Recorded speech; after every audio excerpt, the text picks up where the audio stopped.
Get ready with me while I tell you guys about 3 different occasions of men flirting with me, except for each story gets more and more unhinged. Okay, so guide number one. So I was walking downtown. I live in Chicago, so I'm like downtown Chicago, and I walk past, like I'm just walking down the street, not really paying attention to people, like trying to get my attention or whatever, because there's a lot of people kind of like panhandling and like asking me to buy stuff and whatever. So I tend to have my blinders on, wasn't really paying attention to this guy trying to get my attention. And so, I kept walking and then he stops me. He's like, wait, I have to ask you something. And I was suspicious and I was just like, okay, like, how can I help you? Sort of thing. He's like, oh, are you from Chicago? I said, yeah. He's like, do you know where Benihana is? I said, yeah. And then I gave him directions on how to get there. I thought the interaction was in there, but no. He's like, oh, do you know about any like mini golf places around here? And I said, yeah, there's one over like in Lakeview called Big Golf. And he's like, cool. You like vanilla? I forgot to mention that this guy's white, but I was like, so it took me a second to try and figure out how the hell we got from mini golf to talking about vanilla, but then I realized that he must be talking about himself. So I was like, oh, you mean like white people? And he's like, yeah. And I said, oh, no, thank you. And he was like, okay, love you, bye. And then he like pouted at me like how Remick did in Sinners. So, like, that was like a funny, cute interaction. I'm not mad. It's just, I don't like when white guys flirt with me because they can't do it without mentioning food. And case in point. Alright, so, interaction number two. I was coming home from my doctor's appointment. It was like close by like India Town, which is like the street on Devon Street where there's like a bunch of Indian, Pakistani, Middle Eastern, like restaurants and stores and whatnot. So I was just kind of wandering around like one of the Indian grocery stores, and this guy comes up to me and he says Salam Alaikum. So I say it back, thinking, that's just how people greet each other. I assume maybe he's Muslim, that's just how we greet each other or whatever. Again, I thought the interaction would end there. I thought, he's being polite, so I'm being polite back. And then this guy is like, you from this country? I said, yeah. It's like, oh, really? Where are you from? I said, Chicago. He gonna say, no, like, what country in Africa are you from?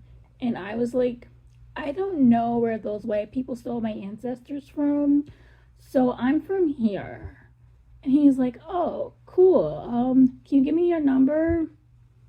And he had like a piece of paper and pen with like his grocery list on it. And he was trying to get me to write my number on his grocery list. And I said, no. And he was like kind of following me for a little bit. And I eventually, like left the store and went home. But it's like, dude, you are somebody's uncle. I know your wife made you that list and told you to go to the store and pick up a couple of things. Why are you trying to pick up girls at the grocery store? Like, he's old enough to be my dad. Like, please stop. Okay? Please stop.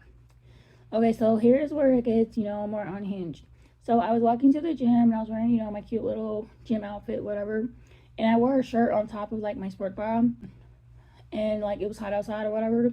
So I walked past this group of gremlins sitting on the porch. Dreaded walking past them because, they're always trying to like catcall me or whatever. And so I walk past them, they say hi, I say hi, and I keep walking. And they kept trying to get my attention, and I ignoring them. And they're still trying to get my attention, even like a whole block or two later. And I just kept walking. And then I realized I left my protein shake at home, and I didn't eat today, and I didn't want to like be in the gym trying to lift weights and stuff on like an empty stomach with no protein or anything. So I had to double back. But this time I crossed the street to get away from them so that I can avoid that attention. And as I was walking past them again, this guy, like one of them that was trying to catcall me before, he like comes across the street on this little scooter or whatever though. And he's still trying to get my attention and I'm still ignoring him. And so I pulled my keys out because I'm almost to the house and I just wanted to hurry up and get situated, run in and run out, whatever.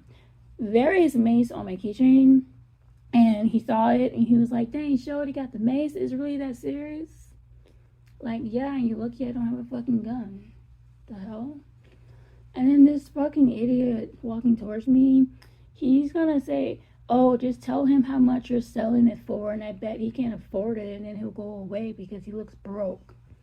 I side-eyed him and just kept walking because there's no way he just told me to sell my cat to the cat caller that's clearly stalking me instead of, getting your fellow XY person in check and tell him to stop harassing women on the street and making the rest of you guys look bad.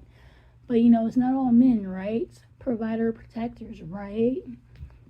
And I just have to thought, like, what if women just started walking around and staying strapped and made it a trend to put cat collars on t-shirts? Just pew pew first, ask questions never.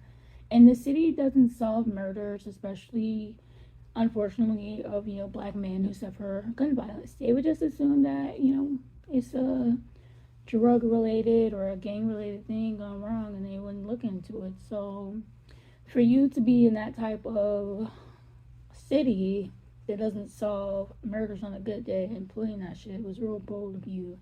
I don't know why you guys will play with your life like that, but yeah, like, that is my unhinged story of getting flirted on by men this week.